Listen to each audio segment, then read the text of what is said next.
Hello students, welcome back to the new chapter inverse trigonometric function. As we have already studied in the previous video about the function, that how many type of functions are there. It is one, many one, onto. So if you are not clear about the term functions, you can watch the previous video. So now our new topic is inverse trigonometric function.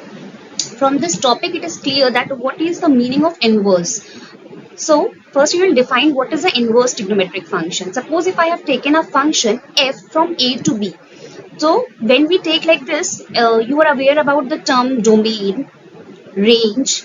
Okay, if you are not aware, you can see the previous video. So we have taken a function from a to b. So the condition should be that function should be 1 and onto. So when there is a function which is 1 and onto, so there exists a function g from b to a.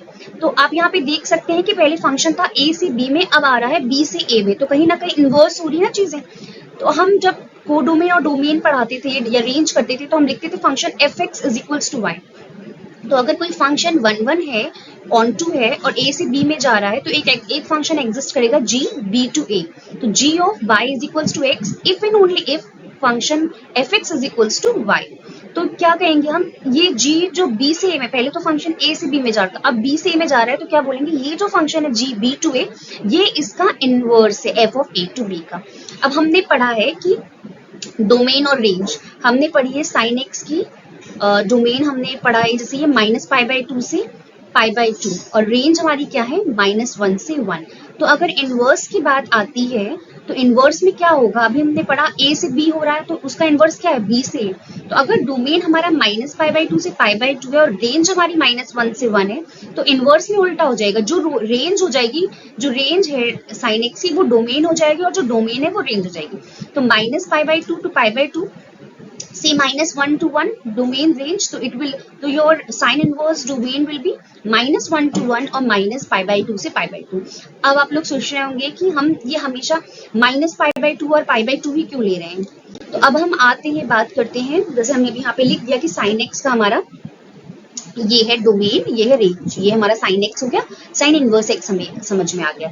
अब मैं graph के through explain करूंगी, उससे पहले मैं बताऊंगी कि range को कह क्या सकते हैं हम. और it is also called as principal value branch. ये बहुत इंपॉर्टेंट है, इससे बेस्ड क्वेश्चन आते हैं. तो अगर जैसे हमने ग्राफ बनाया साइन एक्स का -π/2 से π/2, अब हमें पता है, अभी हमने पहले पढ़ा कि फंक्शन क्या होना चाहिए 1 मतलब हमारे हर उसकी एक इमेज होनी चाहिए, हर एलिमेंट एसोसिएट होना चाहिए और उसकी इमेज क्या होनी चाहिए, यूनिक होनी चाहिए. 1 ऑन टू हमें पता है, a का 1, b का 2, c का 3, ऐसे करके. तो हमने इसे -π/2 से π/2 लिया, इसमें हम x के वैल्यूज पुट करेंगे, हमें y की डिफरेंट वैल्यूज मिलेंगी. यही होता है हमारा 1. तो इसीलिए हमने एक यूनिवर्सल रेंज ले ली -π/2 से π/2 और ये हमने एक वो ले लिया, डोमेन ले ली -π/2 से π/2 और उसकी रेंज हमारी आ गई -1 से 1. तो -π/2 π/2, ये अब हम यहाँ पे x की जितनी भी वैल्यूज लेंगे उतनी हमें y की डिफरेंट वैल्यूज मिलेंगी.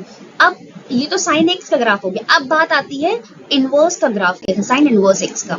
तो साइन इनवर्स एक्स के लिए भी हमने, अब हम बात करेंगे sine inverse x, cos inverse x, sec x inverse, tan inverse x, cot inverse x, cosec inverse x की.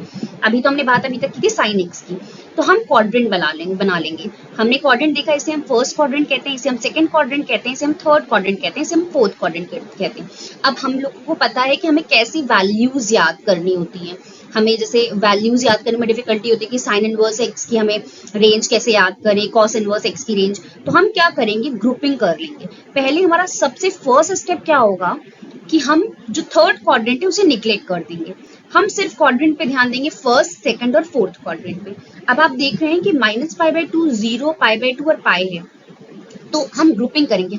हम कौन से ऐसे 3 इनवर्स ट्रिग्नोमेट्रिक फंक्शन रखेंगे जो साथ में रखेंगे, वो एक फंक्शन होगा आपका साइन इनवर्स एक्स, दूसरा होगा आपका टैन इनवर्स एक्स और तीसरा होगा हमारा कॉसेक इनवर्स एक्स. ठीक है. अब बात आती है साइन इनवर्स एक्स की. हमें पता है कि फंक्शन डिफाइंड है -π/2 और π/2 में, हमने एक क्लोज्ड इंटरवल लिया है. अब बात आती है टैन इनवर्स एक्स की. तो टैन इनवर्स अभी हमने देखा ना, -π/2 से π/2 साइन है. अब हमारी बात आती है टैन इनवर्स की. अब टैन इनवर्स हमेशा टैन इनवर्स π/2 और -π/2 पे डिफाइन नहीं होता है, इसीलिए हमने इसको ओपन इंटरवल बोला और साइन इनवर्स एक्स को क्लोज्ड, क्योंकि साइन इनवर्स पे डिफाइंड है बट टैन इनवर्स एक्स में -π/2 और π/2 पे डिफाइन नहीं है. ठीक है, अब बात आती है कॉसिक इनवर्स एक्स की। अब आपको पता है कॉसिक इनवर्स, कॉसिक एक्स क्या होता है, 1 अपॉन साइन एक्स, और साइन एक्स हमेशा अगर हम साइन 0 करते हैं तो हमारी क्या वैल्यू है, जैसे मान लीजिए हम कॉसिक थीटा लिखते हैं तो 1 अपॉन साइन थीटा, अब साइन 0 0 है तो 1 अपॉन 0 तो डिफाइंड नहीं होगा, तो इसीलिए हमने साइन इनवर्स एक्स का देखा वो माइनस पाई बाई टू पे डिफाइंड है, लेकिन हम कॉसिक इनवर्स एक्स की बात करेंगे तो ये माइनस पाई बाई टू तो लेंगे क्योंकि साइन इनवर्स का ये तो लेंगे, लेकिन माइनस 0 कर देंगे, ये वाला ये कर देंगे, तो ये इसकी वो हो जाएगी। ठीक है, क्योंकि कॉसिक हमने ये इसकी कैसे आई, आधा हमने साइन इनवर्स का लिया और 0 इसलिए लिखा यहाँ पे क्योंकि कॉस थीटा क्या होता है 1 अपॉन साइन थीटा, और वो डिफाइंड नहीं होगा 0 पे। अब हमने किसकी ग्रुपिंग करी थी, साइन इनवर्स की करी थी, टैन इनवर्स की करी थी और कॉसिक इनवर्स की करी थी। अब बात आती है कॉस, सेक और कॉट की, तो इसको मैं डिफरेंट पेंसिल यूज करती हूँ। From the next time I will make the video in the clear form, ये मेरा फर्स्ट टाइम था तो आई थिंक आपको थोड़ी डिफिकल्टी आ रही होगी समझने में, अगली बार से मैं थोड़े और प्रॉपर स्लाइड्स अरेंज करूंगी। तो कॉस इनवर्स एक्स के लिए अब पहले हमने क्या लिया, हमने कौन सा क्वाड्रेंट लिया था, माइनस पाई बाई टू से पाई बाई टू, उसमें हमने कितने रखे थे, साइन इनवर्स, टैन इनवर्स और कॉसिक इनवर्स। अब हम जब हम कॉस इनवर्स, सेक इनवर्स और कॉट इनवर्स लेंगे तो हम 0 से पाई लेंगे, तो कॉस इनवर्स के लिए तो 0 से पाई डिफाइंड होता है।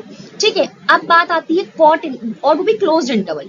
अब कॉस हमारा कॉस इनवर्स हो गया, कॉट इनवर्स में 0 टू पाई जो होगा वो क्या होगा, ओपन होगा। क्यों ओपन होगा, कॉट को हम कैसे लिखते हैं, cos upon sine, cos upon sine x लिखते हैं। अब हमें पता है कि अगर हम एक्स की वैल्यू 0 और पाई पे तो डिफाइंड होगा नहीं, साइन 0 0 साइन पाई 0, तो इसलिए हम कॉसिक वो कॉट इनवर्स का हम क्या लिखेंगे, open interval 0 to pi. Cos inverse का हमने 0 टू पाई क्लोज लिखा, कॉट इनवर्स का 0 टू पाई ओपन लिखा। क्यों, क्योंकि 0 और पाई यहाँ पे अगर हम 0 और पाई रखते हैं, देखते हैं फंक्शन में, तो हमारा डिफाइंड नहीं होगा, तो इसीलिए हमने इसे ओपन इंटरवल से किया।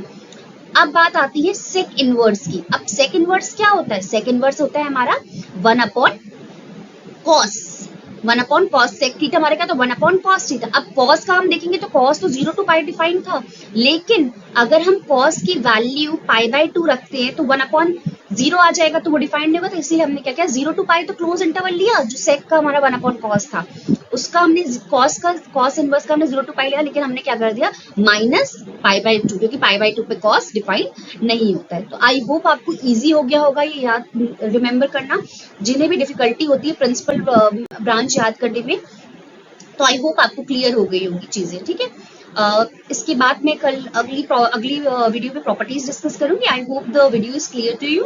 Okay, if you have any doubt you can mention in the comment section. Okay, thank you.